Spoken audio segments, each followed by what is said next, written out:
राजू भाई, न्यूज एफके में आपका स्वागत करता हूं। मैं मुद्दा मुमरा का क्या बताएंगे? अस्सलाम वालेकुम, नमस्ते, सत श्री अकाल। जैसे कि आज के जो डेवलपमेंट्स हुए उसके बारे में थोड़ा सा बताना चाहूँगा मैं। आज हमारी कमिश्नर सौरभ राव साहब के साथ में हमारी एक मीटिंग थी। उस मीटिंग का एक बहुत बड़ा मुद्दा था। मुद्दा ऐसा था कि हमारा जो हकीम अजमल खान हॉस्पिटल जो है उसके अंदर हमारा एक प्रसूति गृह मैटरनिटी होम चल रहा है, और उस मैटरनिटी होम के अंदर जो गायनेक डॉक्टर की ज़रूरत थी, जिसकी हमने मांगनी की थी, वो कमिश्नर साहब ने फ़ौरन उसको अपॉइंट कर दिया था।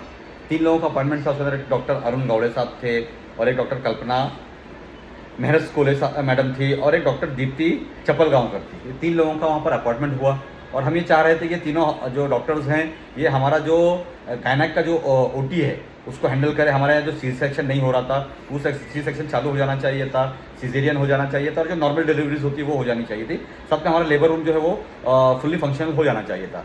आज कमिश्नर से आपकी बात हुई? इसी के ऊपर हमारी कमिश्नर साहब से बात हुई, और इसके ऊपर कमिश्नर साहब को जब हमने जाकर के कहा कि इनका अपॉइंटमेंट लेटर आने के बावजूद आज तक के वो लोग ड्यूटी ज्वाइन नहीं किए हैं, इसकी क्या वजह है, और वहाँ पर सिर्फ और सिर्फ डॉक्टर अरुण गौड़े अकेले पेशेंट्स को हैंडल कर रहे हैं, लेडीज़ पेशेंट्स को हैंडल कर रहे हैं। और हमारा समाज में, हमारा जो मज़हब है, इस मज़हब के अंदर कोई भी गायनेक पेशेंट, कोई भी प्रेग्नेंट जो लेडी होती है, वो किसी जेंट्स डॉक्टर के पास नहीं जाती है। वो थोड़ा सा उनको एक प्रेशर रहता है कि उनको एक शर्म रहती है कि वो जेंट्स डॉक्टर के पास नहीं जाती है अपने चेकअप करवाने के लिए। लेडीज ही हाथ लगा लेडीज ही हाथ लगाती है। तो हमने कहा उनसे कि फ़ौरन इसके ऊपर आप संज्ञान लीजिए, और तुरंत इसके ऊपर एक्शन लेकर के जो लोग नहीं आए हैं या तो उनको सस्पेंशन कीजिए या उनके ऊपर कार्रवाई की जाए, और फ़ौरन हमारे को नए लेडीज़ डॉक्टर्स, गायनेक डॉक्टर्स जो है अपॉइंट किए जाए। और मुद्दा मुमरा का क्या है? मुद्दे तो बहुत सारे हैं, मगर जैसे कि सबसे बड़ा मुद्दा पानी का है, जिसके ऊपर आपने देखा कि आज ही के रोज़ एक बहुत बड़ा आंदोलन हमारे ग्रीन पार्क के सामने ही हुआ। पानी नहीं मिल रहा है। होता क्या है कि कुछ वॉलमैन सोल्समैन जो लोग हैं वो कहीं ना कहीं किसी एफिलिएटेड पार्टी से जुड़े हुए हैं। उन्हीं पार्टी के लोगों ने उनको वहाँ पर आउटसोर्सिंग करके काम पर रखा हुआ है। वो करते क्या है कि जो उनके साथ के जो लोग हैं या उनके इलाके के अंदर जो उनके नगर सेवक हैं, वहाँ पर पानी बराबर छोड़ दिया जाता है। जो उनके अपोजिशन के नगर सेवक, उनको पानी ना देकर परेशान किया जाता है। तो ये पॉलिटिकल चलता रहता है। इसके ऊपर भी आज हमने कमिश्नर साहब से बात की और बहुत डिटेल में बातें की, और भी बहुत सारी बातें की जो मैं डिस्क्लोज नहीं करूँगा, क्योंकि सब इन द पाइपलाइंस हैं, और बहुत जल्द मुमरा को बहुत अच्छी अच्छी चीज़ें मिल सकती हैं, या उसके ऊपर बजट आ सकता है, और बहुत सारे काम हो सकते हैं। तीसरी बड़ी बात कि हमारे खासदार डॉक्टर श्रीकांत जी शिंदे साहब, जबकि आपने देखा कि इस खासदार इलेक्शन के अंदर उन्हें मुमरा में ना के बराबर वोट मिले, तकरीबन 15,500 के आसपास उन्हें वोट मिले थे 1,20,000 में से, और 1 लाख के आसपास वोट उनके खिलाफ गिरे थे।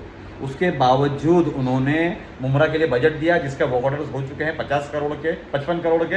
हर नगर सेवक को 3-3 करोड़ रुपया दिया गया है, चाहे वो हमारे कादर पैलेस का इलाका हो, चाहे वो हमारे जफर नुमानी साहब का गुलाब पार्क का इलाका हो, चाहे वो हमारी नेहा नाइक मैडम का किस्मत कॉलोनी हो, या उसके बाजू वाली गली हो गुलाब पार्क की, या उसके बाद में हमारे विशु भगत साहब हो, चाहे राजन किनी साहब हो, चाहे वो मोरेश्वर किनी साहब हो, चाहे मैं हूँ, हम सबको, चाहे वो शाला आजमी साहब। तो कब शुरू होगा वर्क ऑर्डर? मेरे ख्याल से 2-4 दिन में वर्क ऑर्डर हो जाएगा, और तुरंत वो काम चालू कर दिया जाएगा। लेकिन महानगर पालिका अभी सक्रिय नहीं है, माजी नगर सेवक है। नहीं, पैसा महानगर पालिका का नहीं है, पैसा स्टेट गवर्नमेंट का है। हाँ। हमारे स्टेट गवर्नमेंट की तरफ से, हमारे यूडी की तरफ से, हमारे अर्बन डेवलपमेंट मिनिस्ट्री की तरफ से वो पैसा आया हुआ है, और सीएम साहब ने वो पैसा दिया है खासदार साहब की मांगनी के ऊपर। और एक बहुत अच्छी बात है, बहुत बड़ी बात है। जनता के बीच में कैसा काम दिखेगा ये काम? तो देखो, जब हम काम चालू करेंगे तो हमारे बैनर्स लगा दिए जाएंगे, और हमारे ही नगर सेवक जो हमारे साथ के लोग हैं जिनको ये दिया गया, वो आकर के इसकी ओपनिंग करेंगे, तो ऑटोमेटिक लोगों को पता चल जाएगा ये काम कौन करवा रहा है।